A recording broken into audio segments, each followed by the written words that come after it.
Hello guys, आपका स्वागत है एक और नए वीडियो में। चलिए बिना किसी देरी के शुरू करते हैं। जैसा कि हमने पिछले एपिसोड में देखा था कि ली को यान से डिवोर्स चाहिए था, लेकिन यान को ली से डिवोर्स नहीं लेना था।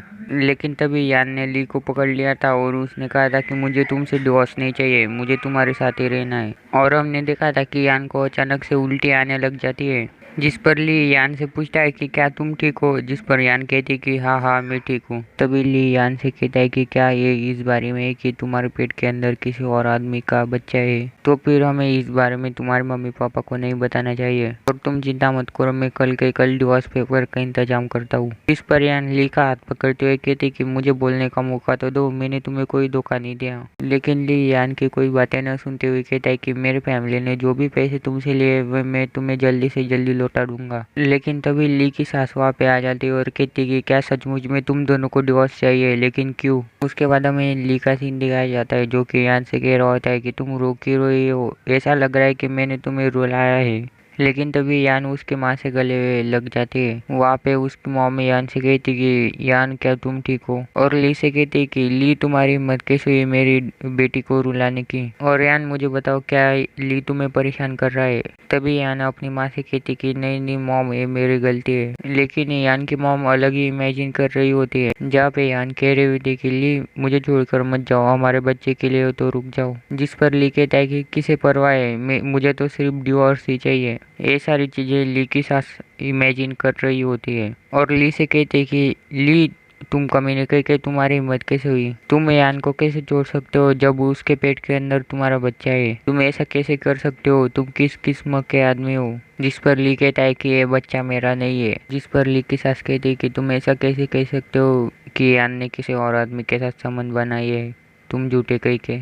जिस पर ली कहता है कि आपको जो अच्छा लगे वो सोचिए और मेरा दिमाग भी अपनी जगह पे है। लेकिन ली की सास उस पर कहती कि तुम कचरे के तुम्हारी हिम्मत कैसे हुई ऐसे कुछ भी बहाने बनाने के। लेकिन तभी यान बीच में आते हुए कहते कि आप दोनों लड़ाई करना बंद कीजिए, मैं प्रेग्नेंट नहीं हूँ। नेक्स्ट सीन में हमें ली उस मोटे आदमी के मेंशन में दिखाया जाता है, जहाँ पे वो बूढ़े आदमी से कह रहा होता है कि आप बहुत ज्यादा बूढ़े हो चुके हो, आपकी बॉडी ज्यादा हाई मेडिकेशन का सामना नहीं कर सकती और आपके बॉडी के अंदर जो अनहोनी हो रहा था वो धीरे धीरे गायब हो रहा है। जिस पर वो बूढ़ा आदमी कहता है कि इतने बूढ़ा होने के बाद भी मैं अभी तक जिंदा हूँ, ये मुझ पर भगवान की कृपा ही है। उसके बाद वो पिंक हेयर वाली लड़की ली से कहती है कि तुम्हारा बहुत बहुत शुक्रिया, क्या तुम मेरे साथ लंच करना पसंद करोगे। जिस पर ली कहता है कि तुम्हारा शुक्रिया, लेकिन मैं आज बहुत ज़्यादा बिजी हूँ, इसलिए हम फिर कभी लंच करेंगे। उसके बाद ली वहाँ से चला जाता है। ली के जाने के बाद वो बूढ़ा आदमी पिंक हेयर वाली लड़की से कहता है कि मैं तुम्हारा लव में पूरा सपोर्ट करूंगा, लेकिन एक शादीशुदा आदमी के पीछे पड़ना अच्छी बात नहीं है। जिस पर वो पिंक हेयर वाली लड़की गुस्सा होते ही कहती है कि ग्रैंडपा आप बहुत ज़्यादा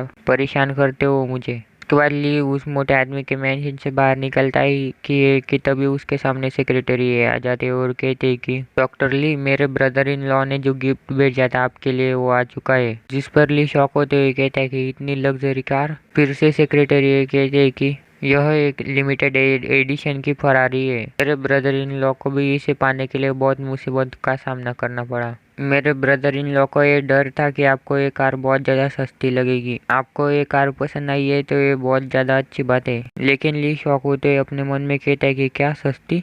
फिर से सेक्रेटरी ये कहती है कि आपने मेरे ब्रदर इन लॉ की मदद की है, इसलिए आप बुरा मत मानिए, आपके लिए ये कार बनी है।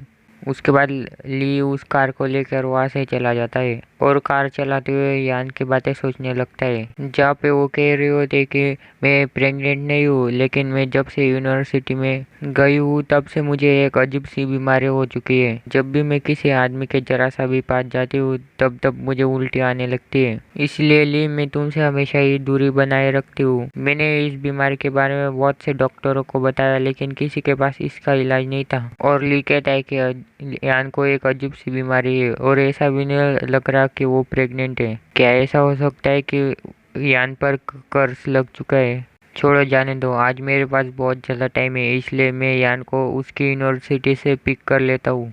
नेक्स्ट सीन में हमें निंग सिटी की यूनिवर्सिटी दिखाई जाती है, जहाँ पे यान खिड़की के पास बैठ कर काम कर रही होती है। तभी उसकी नज़र एक बंदे की तरफ जाती है जो कि उसे प्रपोज करने की पूरी तैयारी से वहाँ पे आया होता है। और यान उस बंदे के पास आकर कहती है कि गायून तुम्हें पता भी है तुम क्या कर रहे हो। तभी वो बंदा कहता है कि यान मैं तुम्हें पसंद करता हूँ, प्लीज़ मेरी गर्लफ्रेंड बन जाओ। जिस पर यान उसे गुस्से से कहती है कि मैं शादीशुदा हूँ और तो और मैं तुम्हारी टीचर भी हूँ और तुम मेरे स्टूडेंट हो, हमारे बीच में कोई रोमांटिक रिलेशनशिप नहीं हो सकता। लेकिन वो बंदा यान के पास आते हुए कहता है कि लेकिन तब भी सारे लोगों को पता है कि तुम्हारा पति एक कचरा इंसान है, उससे कोई फर्क नहीं पड़ता कि तुम शादीशुदा हो, तुम जब चाहो तब डिवोर्स ले सकते हो। तुम्हारे जैसी सुंदर औरत को एक फूल की तरह प्यार करना चाहिए और जो इंसान तुमसे प्यार नहीं करता वो तुम्हारे लायक कैसे हो सकता है। और तभी वहाँ पे खड़े बंदे कहने लगते हैं कि ये तो बहुत ज़्यादा हैंडसम है, ये तो बहुत ज़्यादा रोमांटिक है, विजयांग इसे हाँ कर दीजिए।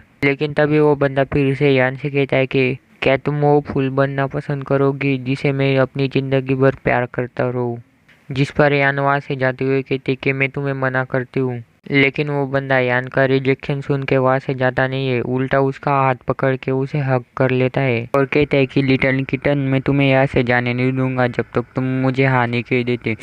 लेकिन उस बंदे के ज़्यादा पास जाने के कारण यान को उल्टी आने लगती है और वो उस बंदे पे उल्टी कर देती है और उस बंदे से कहते हैं कि मेरा ऐसा कोई इरादा नहीं था, मुझे माफ़ कर दो।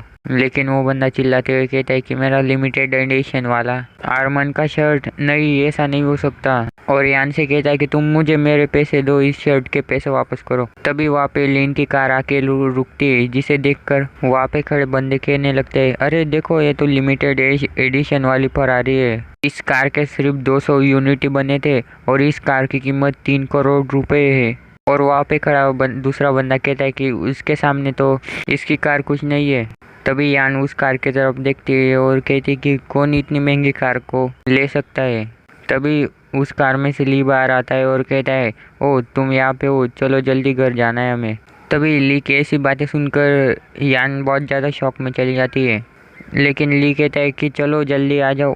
तभी वो बंदा वहाँ पे आते हुए ली को कहता है कि तुम कौन हो कमीने, क्या तुम्हें दिखाई नहीं दे रहा मैं इसे प्रपोज कर रहा हूँ। जिस पर ली कहता है कि तुम जानना चाहते हो मैं कौन हूँ, तो फिर तुम यान से ही पूछ लो और तुमने जो प्रपोज किया उसके बारे में तुम्हें उसका जवाब पहले से ही मिल चुका है।